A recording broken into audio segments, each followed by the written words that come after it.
This is the Consciousness Podcast, and I'm your host, Stuart Preston. Each episode, I have a conversation with an expert in human consciousness. In this episode, I had the pleasure of speaking with Dr. Cassandra Vieten, who is the president of the Institute of Noetic Sciences and a scientist at the Mind-Body Medicine Research Group at California Pacific Medical Center Research Institute. Dr. Vieten is a licensed clinical psychologist and has been with IONS since 2001, previously serving as its executive director of research. We had a great conversation and covered consciousness, interconnectedness, spirituality, and much more. Please enjoy this episode with Dr. Cassandra Vieten. Okay, Dr. Vieten, I do appreciate you being here for the Consciousness Podcast. And obviously, I've had some connection with the Institute of Noetic Sciences through Dr. Dean Radin, who was on a few episodes ago to talk about some of his amazing experiments. And so I'm really grateful that you're here today to talk to me. Sure, happy to be here. Awesome.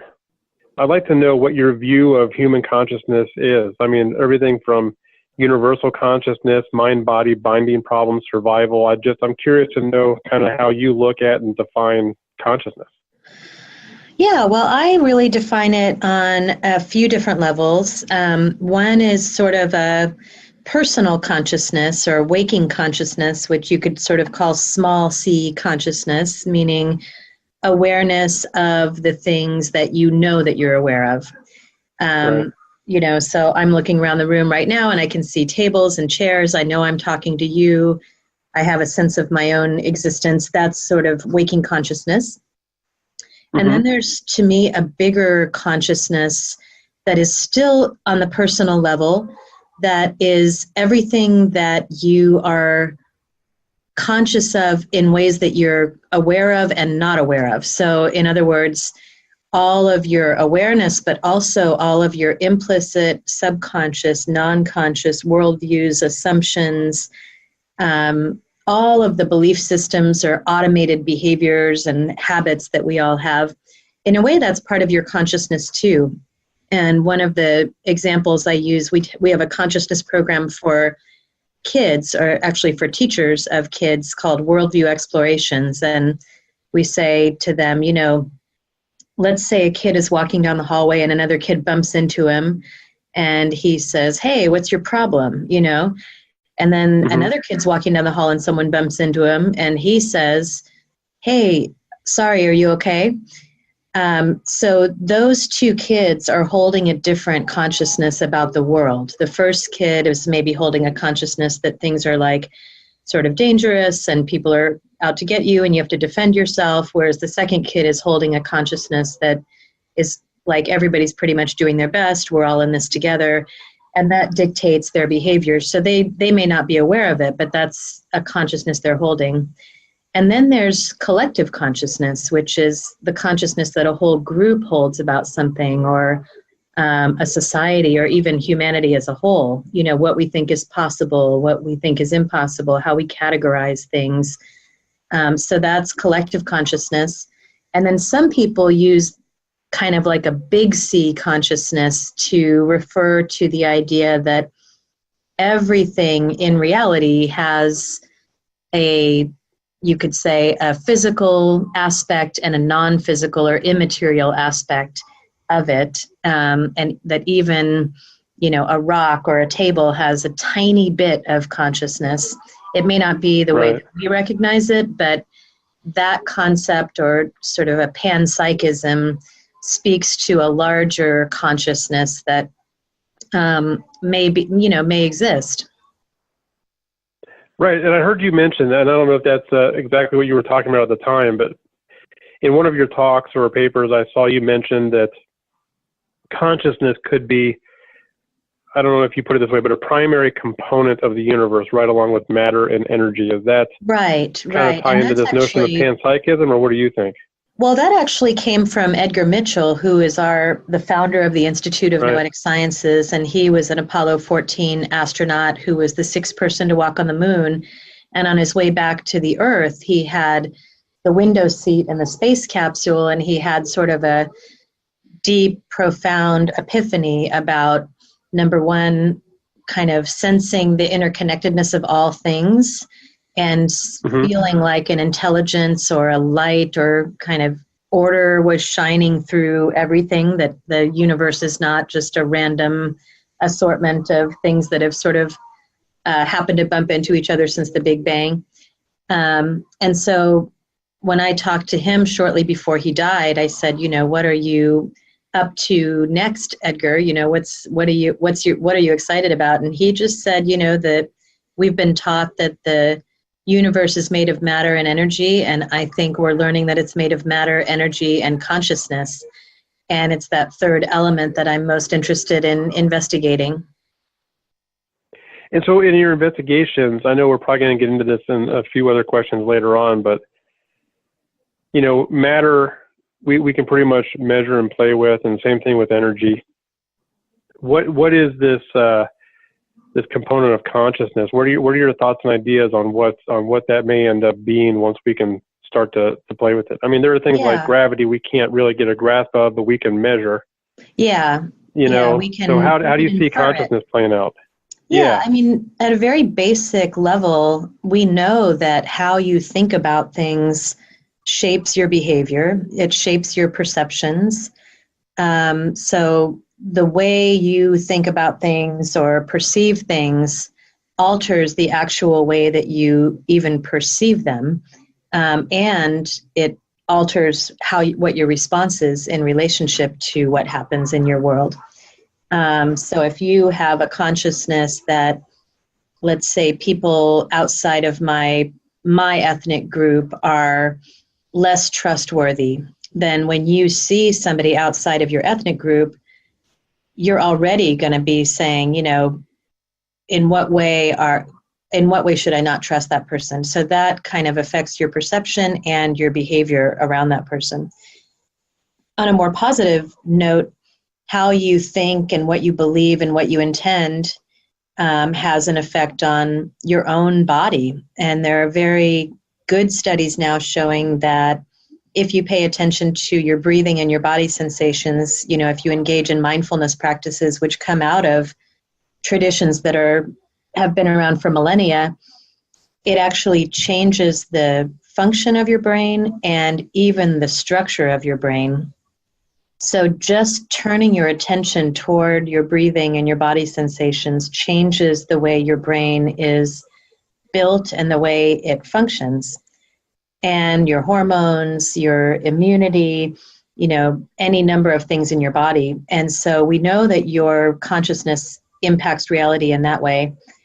And what we're investigating also at IONS is it possible that your consciousness affects other people's bodies or other people's consciousness, either locally or at a distance? And is it even possible that your consciousness impacts physical reality? And those are sort of controversial and radical ideas, but most people have experienced some form of non-local consciousness when they've been thinking about a friend that they hadn't talked to in a long time, and they call on the phone that day, or they know that someone they love is in trouble at a distance, and they call and find out that it's true.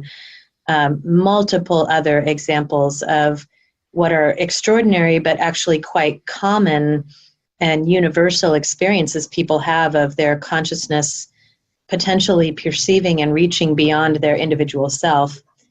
And so if there is a sort of interconnected aspect of reality, and our own consciousness has the capacity to tap into that interconnected fabric, it makes sense that we could potentially have an influence on other things, other people, other consciousnesses, even at a distance. Have you looked at, and I know that's one of the things you mentioned before, have you looked at things like Reiki? Right, yeah. So energy healing, we call it energy healing, but it's not the same kind of energy healing as, that you could reduce to saying, well, we know that they're beaming this specific energy at that person from a machine, or, infrared light or something. Right. What we're really talking about is consciousness there. We're saying that they are able to use their intention to have some perceived or purported effect on another person's body. And it may be through a sort of energy, which to date we haven't really been able to measure. So it's totally theoretical, and it could be 100% placebo effect. We really don't know yet. But that's what the science is all about, is saying, if there's any chance that people just sending intention, visualizing an energy coming from their body into another person's body, and that is having a positive effect for that person, even sometimes when they don't know whether or not they're sending it, that's important. We want to discover what's going on. Is it a placebo effect? And if so, how do we enhance it?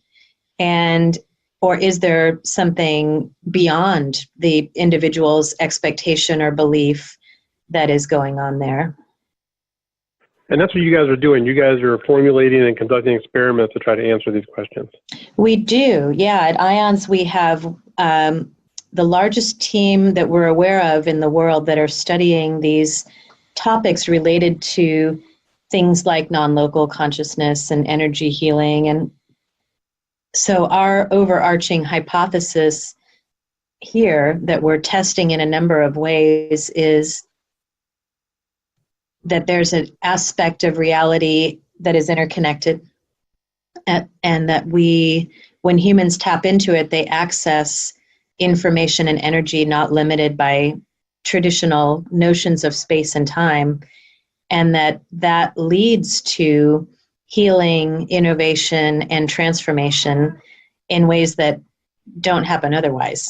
And so that's the idea, is that there are practices and experiences people have where they, like Edgar Mitchell did, tap into or recognize or become aware of some invisible but very real aspect of reality. And that when they do that, either through meditation or yoga, shamanic practices, psychedelics, energy work, all of the different noetic kinds of practices that people can engage in, that they actually do have the opportunity to access information and energy that they couldn't access otherwise, and that are not necessarily limited by time or space. Right. Yeah, and I want to come back to the healing part of it, but since we're on the subject, I'd like to know more about, some examples of these experiments. Like I mentioned, I talked to Dr. Radin about his double slit experiment, and he mentioned, I think, his Murphy's Law experiment. And, if you can just tell us about some of the things you guys have going on in the experiments and what kind of reaction you've gotten from those, because I know that this is an area that it seems very difficult to actually run experiments and collect data, but you guys are doing some pretty cool things over there. Yeah, we've been lucky to be able to do this work through the generosity of the members of the Institute of Noetic Sciences and a number of foundations and individuals. And so Marilyn Schlitz was the former president and before that director of research at IONS, who really, along with Dean Radin, built the lab here. And they have done pioneering work in things like separating two people into two different rooms that are unconnected. They have one person, the receiver, in a room that is a shielded 2,000-pound steel box, and they hook them up to autonomic measures, brain measures, EEG, things like that. And then the other person is sort of the sender, and they're in a completely separate room. And they will be asked to do things like pay attention to the person who's in the receiving room, sometimes through a video feed, for example, then withdraw their attention and think about something else, send intention, withdraw their intention, send intention, withdraw their attention. And what they find is that during those intention periods where the sender was really focused on the receiving person, there are changes in that person's physiology, even though they don't have any way of knowing when those sending periods are or when the withdrawal periods are. They've also done things like exposed the person who's the sender to a very bright light flash in a set of goggles or a very loud sound and at an unexpected time, and they see a big response, of course, in that person, but they also see a statistically significant echo of that response in the receiving person. Again, even though there should be no way that they can detect when those things are happening. And multiple other kinds of experiments trying to get at that non-local consciousness. And then, as Dean was telling you, many experiments working on just purely physical systems where somebody's trying to send their intention into an optical photon system and try to see if observation using only the mind's eye changes the behavior of photons down at the quantum level. Yeah, and that was quite remarkable because there were also different results based on individuals who did mindfulness meditation. Sure, yeah, people who, which sort of supports our idea that that people actually have to spend some time tapping into that realm in order to be able to be more likely to, sometimes I say influence it, but it's a little bit more like resonate with it. It doesn't seem to be an effortful influencing. It seems to be more like when they are able to recognize it or observe it, then something changes in the system.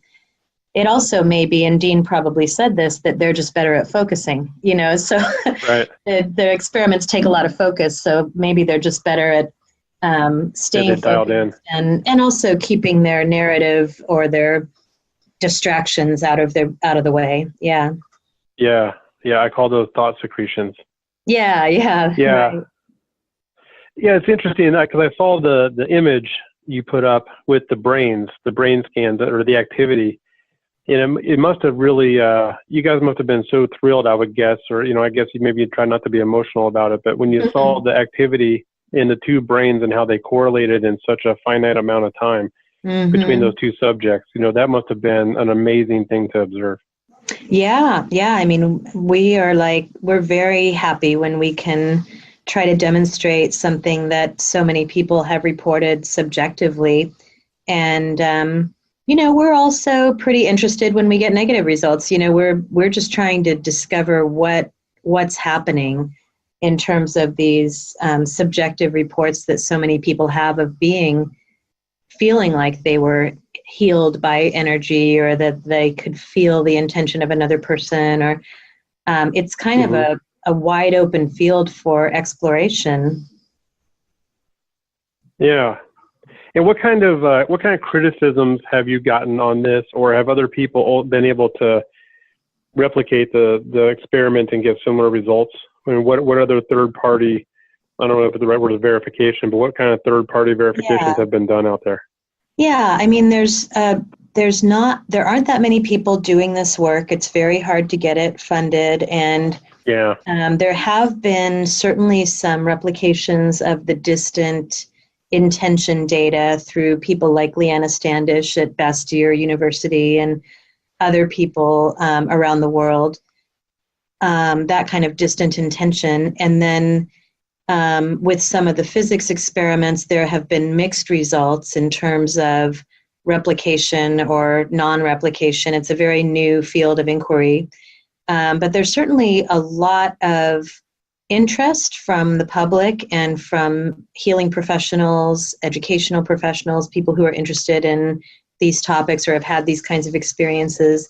And then there's also a lot of criticism by the scientific community, some of which is valid and a lot of which is very much sort of like this is a scientific taboo. And the idea that comes from those folks is that you really shouldn't study these topics. They're not amenable to scientific investigation. They're not worthwhile. They're not worthwhile to spend money on. They're so far out of what we currently believe is possible in the mainstream that we shouldn't go that far, that somehow examining these things is going to contaminate science somehow. And, I totally disagree with that. I think that these are experiences people have that are very, very important to them. They do seem to have some subjectively reported profound impacts on people's lives. And they also call into question our ideas about the nature of reality and our own human potential. And, one of the, I think if you believe that we have now discovered everything there is to know about the nature of reality and everything there is to know about human potential, then I guess that's one way to look at the world, but I highly doubt that. And I think these are really important things to look at, and I think they're completely possible to study scientifically, just like any other natural phenomenon. Yeah, I agree, and I'm glad you guys are doing it. I know there's always a lot of skepticism out there, and even, I've been eavesdropping on a heated debate between Robin Carhart Harris and Bernardo Kastrup on their differing views on consciousness and reality. So it's always good to at least have the conversations going. So I agree with you on that. It's good to have a good heated debate and have information scrutinized and analyzed. And so I'm glad that you guys are keeping that up. Yeah. So let's move on to the healing part then. So I know that your focus, if I'm correct about this, it seems like your focus, I guess as a psychologist, you add the element of spirituality into treatment. Is that right? Well, yeah, there's a part of my work and IONS overall that is interested in a way you could think of it as restoring the balance. There was a time, 400, 500, 600 years ago where everything was a spiritual explanation. All mental illness, all physical illness was, a problem with the person's spiritual condition somehow. And then we, in a good way, we brought in the biological sort of, wait a minute, there's also biological things happening that could explain this. And let's measure and observe and, use science to look at it. But then that kind of swung us all the way over to the other end, where it was like, this is all completely physical, all depression, all anxiety, all addiction is all just the brain gone haywire, and it's all possible to cure or address using medication or, some other form of physical work. Yeah. And I think that that's just as mistaken as the completely spiritual explanation. And so what we're really trying to do is bring the spiritual dimension back into mental health care, and at the very least have people who are trained as psychotherapists or people providing mental health care services to people ask them about their spiritual and religious beliefs, ask them if they're part of a spiritual or religious community, ask them, what's the most meaningful or sacred thing to you in this life? And what do you think happens when we die? And do you believe in a God? And if so, what role is God or spirit playing in your illness? And, even if you don't believe in any of that, just asking the question of the patient and helping them bring in their spiritual resources as an aid to their mental health and well-being is going to improve mental health care tremendously. And I believe that it hasn't been included for the same reasons we just talked about. The science is, mental health care psychology has been dominated by behaviorism and then more psychobiology recently, and those are both true. Those are both very good insights, but it doesn't mean, and cognitive therapy for that matter, but it doesn't mean that we shouldn't also bring in the spiritual dimensions of people's lives. And when I use the word spiritual, I don't necessarily mean religious. I mean all the religious practices that people might have, but also just their ideas of meaning and purpose and joy and hope and, the bigger ideals of life, truth and beauty and justice, and where do all of those things fit into mental health treatment. Right now, there's just a very strong emphasis on the way you think and changing the way you think and monitoring medication. And those are important, but leaving out this other dimension makes it so that somebody who's deeply depressed could go into mental health care and for 2 years not be asked one time any of these questions about the larger meaning. And that's just doing a disservice to our patients. And I find that personally interesting because I am not at all what I would call religious. And I'm not sure, I'm not even sure if I would describe myself as spiritual even, to be honest with you. But as I listen to what you're talking about, two things come to mind. One is, and I wish I knew the details, somebody out there did a study of different cultures or groups of people around the world who live to be 100. Are you familiar with what I'm talking about? I'm not sure. But one, they did a data study, and they found pockets of little societies around, and they're in crazy places like South America. I mean, South America is not a crazy place, but it's right. You would not necessarily expect it. And like maybe a little pocket, there was some place in America, and then an island in Japan where people live to be 100. And I think he had like 5 components, including eating a mostly vegetarian diet. So one of them was having a spiritual community.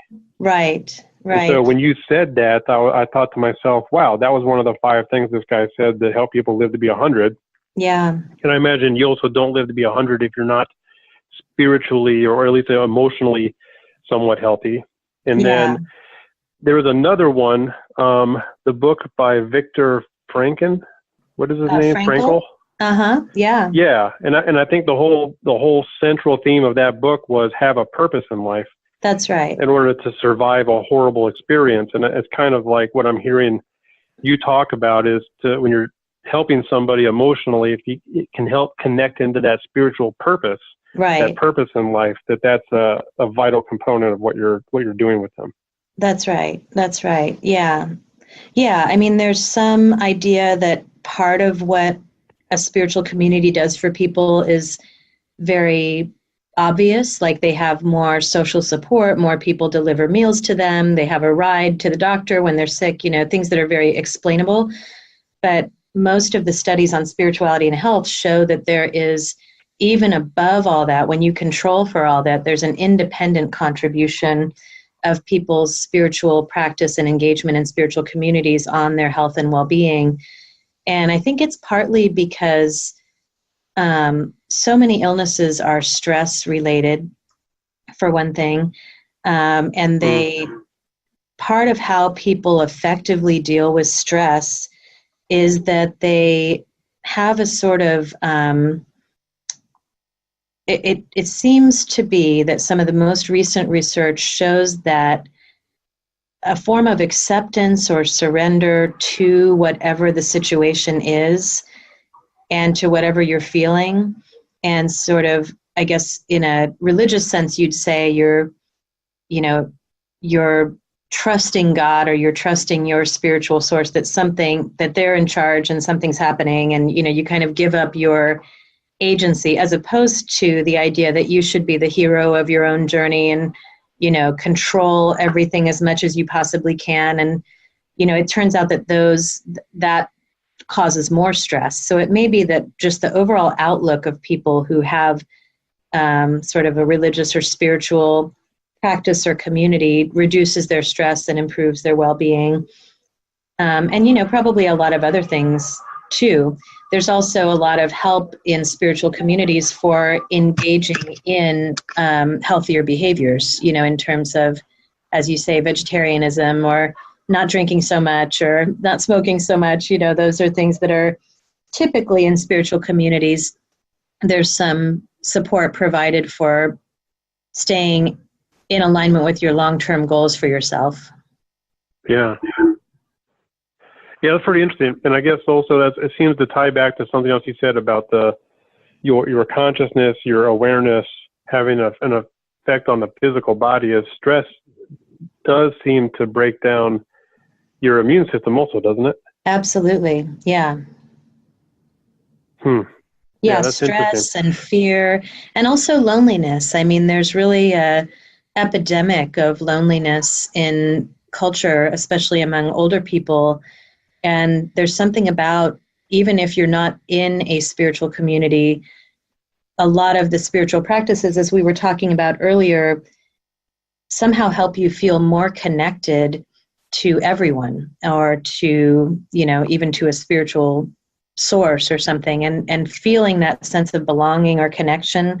Again, going back to Edgar's experience where he said, it wasn't just that the universe was beautiful, it's that there was some intelligence in the universe and that I was a part of it. That experience of self-transcendence where you feel a sense of belonging can really be an antidote to the isolation and loneliness that a lot of people encounter, which I think is also stressful for the body and the system. Yeah, and that kind of leads to my next question was about psychedelics specifically. You had mentioned that earlier. And one of the things, and you made me think of something else. So psychedelics the experience of psychedelics does seem to bring about this feeling of interconnectedness. Mm-hmm. That's something that people report. Mm-hmm. They say, once I've done this, and I know even back in maybe the early 60s, at Harvard, when they did the studies, they had some people take a dose of LSD, and they reported being very spiritual for the rest of their life. Some people even went on to become, religious practice. And so it's something, even just after one use, they felt this connectedness that made them feel that way. And then there was something else along those lines. But I think that, when you look at all this, and you keep hearing about this interconnectedness, is psychedelics specifically something that you've actually looked at to see what people report and what they experience, and has that shed any light into your own use of spirituality and working, with your patients or within your studies?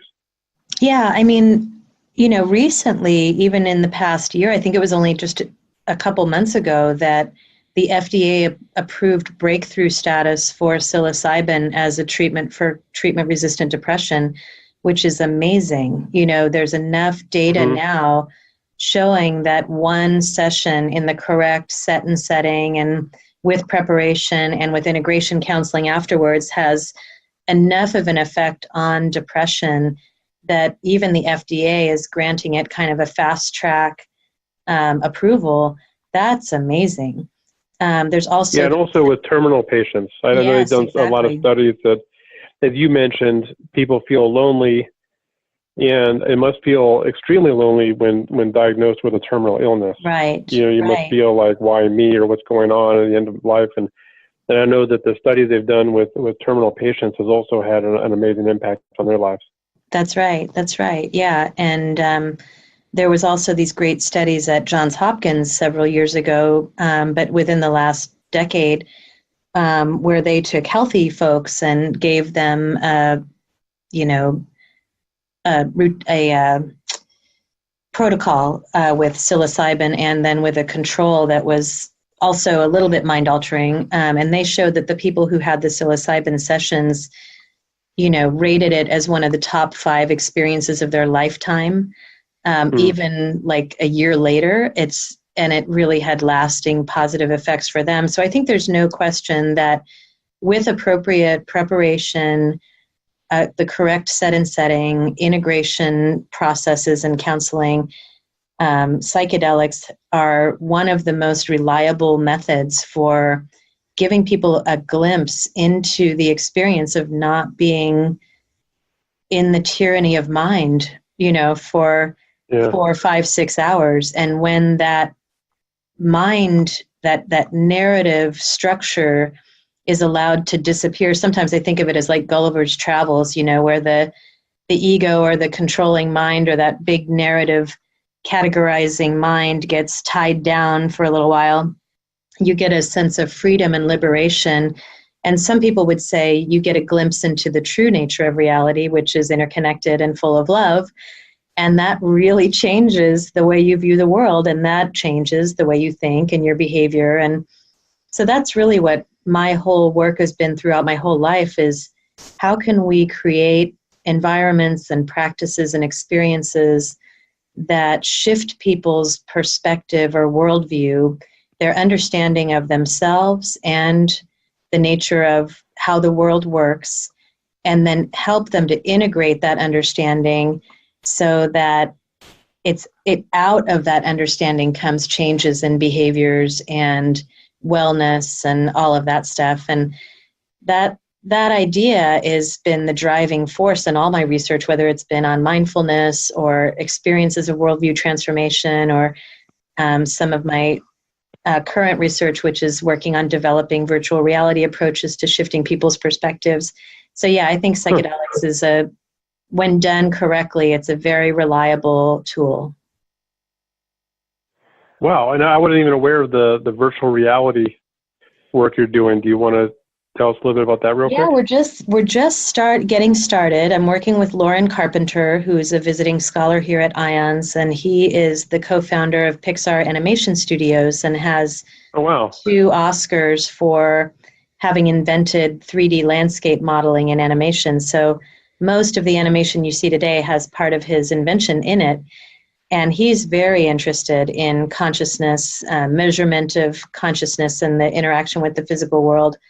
But he's also interested in this idea of using virtual reality to, number one, give people experiences that they can't otherwise have or not easily. So we're starting on a project to create induction of the overview effect, and we'll be working with a programming team that did Apollo 11 to bring people into space and especially kind of introduce them to experiences like the one Edgar had, and, try to see if that can, because I don't know if you've been in virtual reality, but it's a very, very compelling illusion. It's really pretty powerful. I rode a weather balloon. Yeah, all the way up into the outer atmosphere. It was a pretty amazing experience. It is, yeah. I mean, it's really amazing. And so we're hoping that we can do some positive perspective shifts through VR. We're also hoping that we can use it in things like pain relief. So if you imagine somebody is told to use the guided visualization that says, let's say they have lower back pain and they're asked to visualize a cool waterfall going through their spine. In VR, you can actually look down and see a cool waterfall going through your spine, and you could even enhance it with some vests that become cooler. And so you can really enhance people's mental ability to heal. And then the third thing is seeing if we can unlock some extended or latent human capacities through the use of VR, where, maybe it is true that people can connect with each other at a distance, but maybe if we put them in VR together, they'll be able to do it even more. If they can have the illusion of seeing each other, even though their bodies are at a distance, who knows what we might be able to find. You could induce out of body experiences in VR. So there's just a whole bunch of stuff that can be done that can't be done very well in physical reality, in normal reality. Yeah, so much more than just seeing a basketball game. Exactly. Wow. Yeah, I had no idea. That's awesome. So what else are you working on? What should we look for from you and your team, and what are you guys looking to the future to uncover? Yeah, IONS is really focusing on 2 things. One is called the IONS Discovery Lab, and that is going to be the largest study of transformational practices ever done. And what we do is we've got a set of about 10 computer stations here on our campus. And on our campus, in addition to the science, we also have about 5,000 people a year who come through for various workshops on meditation, yoga, dance, shamanism, self-inquiry, all kinds of different practices. And we're going to measure them before and after their courses or their retreats, looking at a number of well-being measures, also these ideas that we've been talking about around self-transcendence and feeling belonging and connected, and then extended human capacities like the ability to sense into the future or to intuitively solve a problem as opposed to going through the normal sort of logical reasoning route and things like that. And so that will, over time, be able to collect data on thousands of people who engage in various kinds of practices. So that's one that we're very excited about. Yeah, that's exciting. Yeah, we're hoping to put it online so that people who aren't on our campus can also do it with their people who are going through their own classes or practices out in the world. And then the second Great. one, I will, when I see that come out, I'll put a link to it. oh, perfect. That's great. Yeah, I can send you a link. And then Awesome. the second one is called Ions X, and that is kind of our moonshot. And that's where we are engaging in collaborative team science to reliably and robustly demonstrate mental interaction with a physical system. And so there's been a lot of research on this already through Dean's work and Marilyn and many others, but a lot of the results have been actually, while they're statistically significant, they're kind of small. They're not really visible to the naked eye, you could say. And so we're really trying to come together, bring together all of our 6 scientists who are here at IONS and collaborators and kind of try to crack the code, whether Right. So we'll be trying to identify what are the best operators or senders, what kind of people do we need to be able to try to do this? What are the best targets? Is it a person's body? Is it a cell culture? Is it a photon system? And then what are the moderators that need to be in place? Does it need to be in VR? Does it need to be somebody who's meditated for 30 years? And so this is a 5-year project where we're really delving deeply. It's kind of like a, Apollo program for the inner world, right. or, a Manhattan Project, but for good things instead of bad things. Yeah, that's what I was thinking about it. It sounds like 50 years from now, we're going to look back at this team launching these initiatives. Yeah. That's where it all started. Yeah. So that's all very, very exciting. And I guess the last thing is one of the things I've been working on personally is working in the world to help people who are working toward positive change, whether it's people who are working on climate change or people who are working on prison reform or, any number of positive things that people are working for in the world, including politicians, and trying to equip them with these tools for transforming worldviews that we've developed over the last couple of decades here. You find that a lot of people who are working for good, positive things in the world tend to not be as effective as they could be because they're using sort of outdated methods for getting their point across. And so we want to give them. What's an example of something that helps people get their point across better? Well, so one example would be, we think it's a really good idea to motivate people, let's say for something like climate change, to get them really disgusted and upset and scared about what might happen if the world doesn't do it. Kind of, we're all going to die. 20 species are extinct every single day, that kind of stuff. And the truth is, people can't really handle that kind of information. That's not something that they can. In fact, they feel the opposite. They feel paralyzed and overwhelmed, and it kind of makes them want to get away from the conversation. So instead, what we do is we give them what we call the ecosystem of change, and we give them, there's 8 different factors that you can have present to make it more likely that somebody's going to listen to your point of view. So probably too much to go into now, but one example would be that when you're explaining something to somebody about something you want changed, if you can make sure to always include the problem, the solution, and a inspiring vision for what would happen if the solution was implemented. So that vision piece is often what's missing. Even the solution is often missing. There's a lot of we have to stop using fossil fuels. We have to stop. It's like, okay, well, explain a little bit about the solution, but then paint a picture for people of what the vision for the future would look like if we were successful in this. And then the last thing is just, we give people, I kind of jokingly call it Jedi powers, which is who you are as a change maker, how you hold yourself, what kind of dignity, trustworthiness, authenticity, genuineness, powerful presence, how much are you connected to your own source of your inspiration, instead of kind of ranting and raving and being harried and kind of implying that people are stupid if they don't listen to you. You know, that's a whole different approach. And so we teach people how to do that also.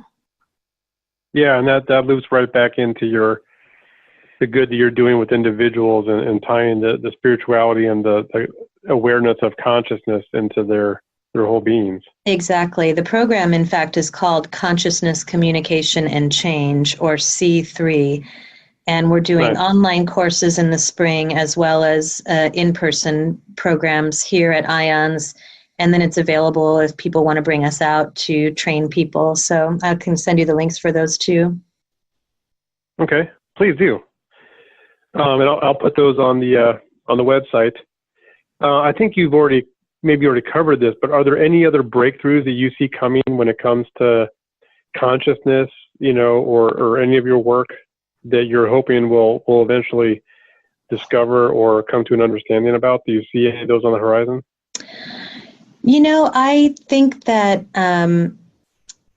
two things. One is that the sort of bet we're making, or the hypothesis, I guess, is that, when people first discovered electricity, it was an invisible thing, and nobody really knew it was there for a really long time, And then all of a sudden somebody went like, wait a minute, why is there lightning? And why does my hair stand on end when the lightning strikes? And there must be an invisible force. And then, it took a few hundred years before we realized that electricity is actually what animates our bodies.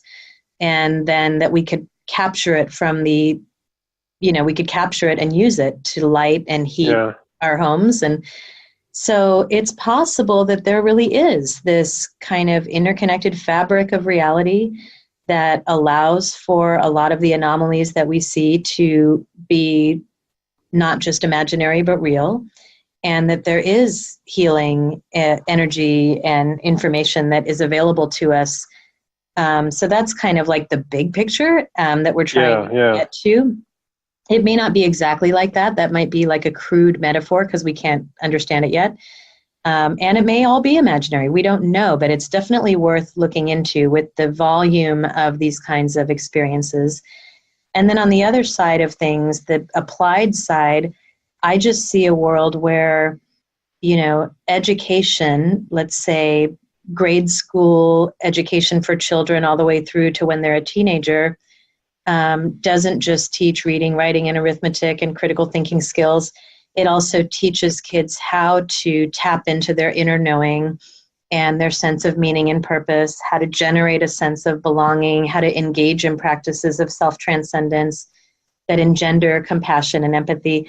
Like, these are things that we do want our kids to know, or in any healthcare setting. It's kind of crazy right now that you could go in today for a healthcare issue, and it's very likely that if you live in the West, your doctor would not offer a single mind, body, or complementary method for you to engage in your own healing while you're also taking the medication or going through surgery or whatever the issue is. And that's just bordering on barbaric. It's like, there should always be, when you go into a physical health place, that the doctor says, well, okay, so here's all the things you can do physically. Now let's talk about how you can utilize your mind-body healing, or your sense of community, or your spiritual practices, or even if you're not spiritual, just how you can spend 10 minutes visualizing yourself in good health every day. That's a very basic, obvious, low side effect, but probably high return kind of intervention. So that's really what we're up to, is to try to discover more about the nature of reality, and then to try to enhance education, healthcare, business, and even innovation, so that people are more likely to be able to use these. Maybe they're just kind of like atrophied muscles at this point, because we've been so hyper-focused on the rational physical side of things. Yeah.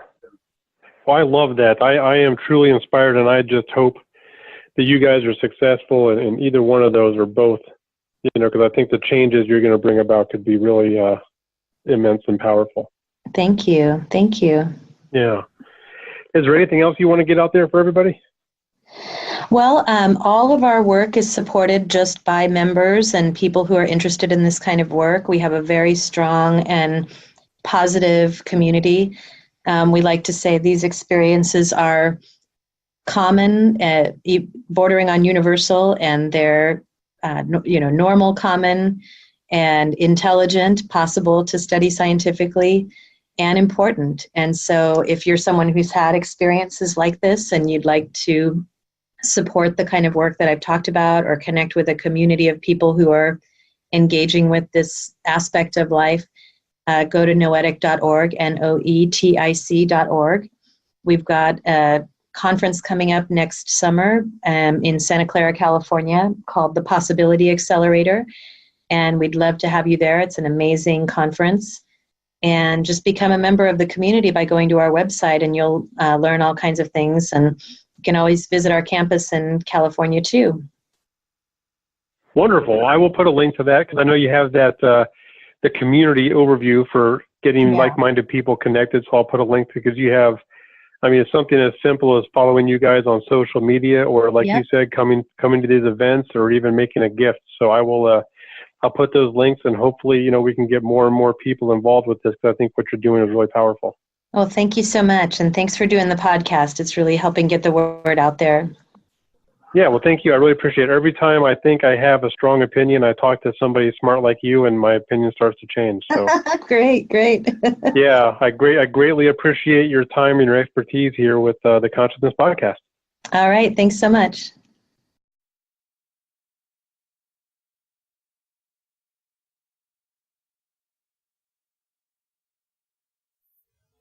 That concludes another edition of the Consciousness Podcast. Thanks again for listening. Please find us at Facebook at facebook.com/The Consciousness Podcast, at our Twitter handle at Conchcast, and don't forget to subscribe to our feed at theconsciousnesspodcast.com. Thank you for listening.